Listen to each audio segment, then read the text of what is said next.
welcome back to the spin room. Now to a country with politics even more dysfunctional than Israel, where an authoritarian strongman is demanding money for a massive infrastructure project and keeping all government services paralyzed till he gets it. No, it's not here in the Middle East, it's the United States, and on day 33 of the government shutdown, after Nancy Pelosi cancelled the State of the Union address, President Trump says he'll address Congress after the shutdown ends. But there's no end in sight as Trump continues to insist on nearly $6 billion for a wall on the US-Mexico border, and the Democrats are saying no. The State of the Union speech has been canceled by Nancy Pelosi because she doesn't want to hear the truth. So we just found out that she's canceled it, and I think that's a great blotch on the incredible country that we all love. It's a great, great, horrible mark. Joining us now from New York are Bernard Whitman and Jim McLaughlin. Welcome both. Democrats could end this crisis tomorrow by coughing up the money. Bernard, is it fair to say the reason they can't or won't compromise on the border wall is they're trying to make Trump bleed support? No, I mean, I think the fact is American people don't want the border wall. The border wall will not make us more secure. It's a terrible waste of money. It's a massive ego play. And the polling is quite clear. 71% of people don't support the wall. 66% of people want a clean funding bill, that is a funding bill that separates border security from the wall. They want the government reopened. 60% think that the shutdown is the wrong thing to do. His approval rating is plummeting, and it's just bad policy and bad politics. The fact is, if Donald Trump wants to continue to beat the drum for the wall, he's beating it to an ever shrinking base. But all the same, 800,000 federal workers are going without pay, a second month without a paycheck, and the Democrats have the power to make it end. I mean, is this really an insistence on propriety with the public purse, making sure that there isn't wasteful spending? Because it's not a huge sum to end what is a real crisis for federal workers. Bernard. No, look, the fact of the matter is, the fact of the matter is that it is a wrong policy, and Donald Trump, I mean, we have never had a government shutdown last this long. Donald Trump could easily say, you know what, I'm going to go ahead and sign the continuing resolution that was passed last year in a bipartisan manner, fund the government, reopen the government, send these federal workers back to work, relieve the misery of up to 2 million workers and their families, and then negotiate border security. The Democrats absolutely want to negotiate border security. We'll be happy to do so with the president, but not while he's holding the lives of up to 2 million people hostage. And Jim, that's a good point, because Trump here is conflating the border wall with border security. He even tweeted that a simplistic jingle, build a wall and crime will fall. He's ignoring professional assessments that there are many more efficient ways to provide border security. Why doesn't he fold this time and negotiate on pragmatic ways to provide border security? Because that's something the Democrats want as well, isn't it, Jim? Because he's listening to the border experts. It's the Border Patrol folks that told them the only way they can secure the border between Mexico and the U.S. is with more wall, with more fencing. The interesting part is all the Democrats who now oppose Donald Trump on this, whether it's Barack Obama, Hillary Clinton, Chuck Schumer, they all voted for more border fencing. And look, just like it works in Israel, a border fence, a border barrier, will work in the U.S. We need it for two reasons, two very important reasons. And it's the reason why this president was elected. One, national security. In a post-9/11 era, it is madness that we have not secured our southern border. Second, it's for economic reasons. What's happening is, and this was going on all the time during the Obama administration, till we did more to secure the border, you had a lot of workers coming into this country. They were depressing wages, and it was hurting the economy, and it was hurting American workers, and it was hurting the American workers that are the most vulnerable. That's why we need a wall. And unlike the other politicians in the past, many who are Democrats and even some Republicans, the president is keeping his promise to the American people, and he's getting rewarded for it. Bernard, you're a strategist. How do the Democrats end this crisis and make sure those 800,000 federal workers get their paychecks without caving into Donald Trump or waiting for Donald Trump to cave in? There must be a third way out. Well, unfortunately, we live in a political world and a political process. And I think one of the most striking findings in recent polling shows that Nancy Pelosi, who has been vilified by the Republicans for decades, is seen as a vastly better negotiator than Donald Trump. 47% say Pelosi is a better negotiator, 35% say Trump is a better negotiator. Pelosi and the Democrats have the upper hand. At the end of the day, Donald Trump is going to have to blink, just as he blinked, and he's not going to deliver the State of the Union in the House of Representatives. He's going to have to blink, pass a clean funding bill, and then we can negotiate. I happen to actually agree with Jim that fencing does play a significant part, but it can't be the be-all and end-all. It's not the proper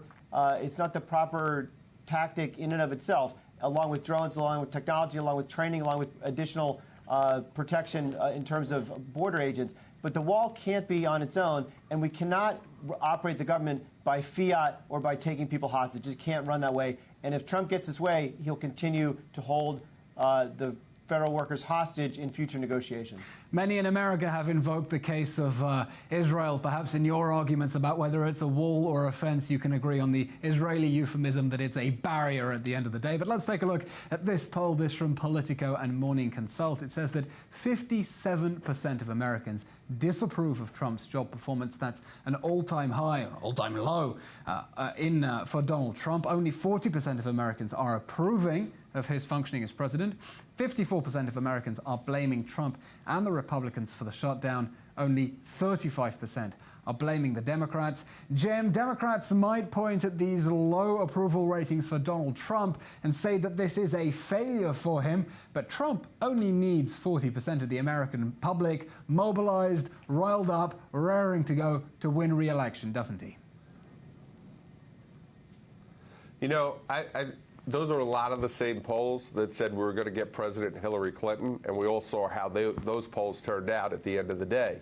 The truth of the matter is nobody is winning right now when it comes to the shutdown. Neither party's winning. It's not good for the American people. But I'll also say we've had about 17 shutdowns over the last 2 decades, and nobody has won or lost an election as a result of the shutdown. I think when it comes time to vote in 2020, people are going to be basing their vote on other issues. The other thing I want to point out, too, when it comes to polling numbers, Nancy Pelosi, she controls Congress right now. Congress has a 70% disapproval rating, significantly higher than Donald Trump's approval rating. And oh, by the way, the last national poll I saw, Nancy Pelosi's negatives were at 56%. They were at 56% on Election Day this time. And I think the more the Republicans can make Nancy Pelosi the face of the Democratic Party, the face of the shutdown, the better it is for Republicans. Bernard, like it or hate it, but Trump is not climbing down on what was a key campaign pledge. Does he not have a mandate to deliver this border wall? And Congress has to find the formula to make the people's will possible. Trump's mistake is he has a mandate from about a third of the country that forms his base. I mean, I've seen some polls where his approval rating is down to 34%, which is a 20% drop from 42 down to 34. It's 8 points, 20% drop in just a few weeks. I mean, it is a complete disaster. And I mean, the fact is, Nancy Pelosi is not running nationally. She got reelected handily in her district. Trump has to run nationally in less than 2 years. And if you look inside the polls, that's where the real trouble is. 71%, almost 3 in 4 women disapprove of Donald Trump. And more importantly, 71% of independents disapprove from Donald Trump. So his base is shrinking, and it's essentially going to the socially conservative individuals who put him in office, along with a coalition of independents and some disgruntled Democrats. That coalition is disappearing, and if he does not figure out a way to come off his perch and actually negotiate, he will lose the election in 2020. Well, let's move on to the next topic, another explosive announcement from Donald Trump. The Supreme Court ruled to allow the Trump administration to enforce temporarily its restrictions on transgender people serving in the Army. That's a decision, let's remember, by the president that caught even the U.S. military and the Pentagon off guard when he announced it on Twitter. Where else? The Supreme Court ruling 5-4 to temporarily allow Trump to ban transgender people from the military. It's waiting for the Ninth Circuit Court of Appeals to decide on the case there, and the Pentagon is not completely implementing this policy till it's decided. Democratic Senator Tammy Duckworth said this. She said, "When I was bleeding to death in my Black Hawk helicopter on that dusty field in Iraq, I didn't care if the American troops risking their lives to help save me were gay, straight, transgender, black, white, male, or female. She also wrote, "All that mattered was that they didn't leave me behind." Bernard, explain please, how do you understand President Trump's strategy in trying to ban transgender people from the military, despite the fact this caught the Pentagon off guard? How does this fit into his strategy? Well, I mean, it's discriminatory, it's unconstitutional, it's morally wrong, and it's cynically cruel. What it is, actually, is a piece of red meat that he's throwing to his socially conservative base, the dwindling social conservatives that still support him. He's trying to distract the social conservatives from the outrageous policies and ridiculous behavior that they actually have supported along the way, and trying to give them some red meat to actually maintain their support for him. I mean, the fact is, every argument against transgender troops serving openly and honorably and courageously in the military has been debunked. All uniformed military officers testified before the Senate Armed Services Committee last year that transgender troops have served without incident. And it's outrageous that we're putting the country's national security at risk and ruining the lives of up to 15,000 transgender troops and their families just to score political points with a socially conservative base.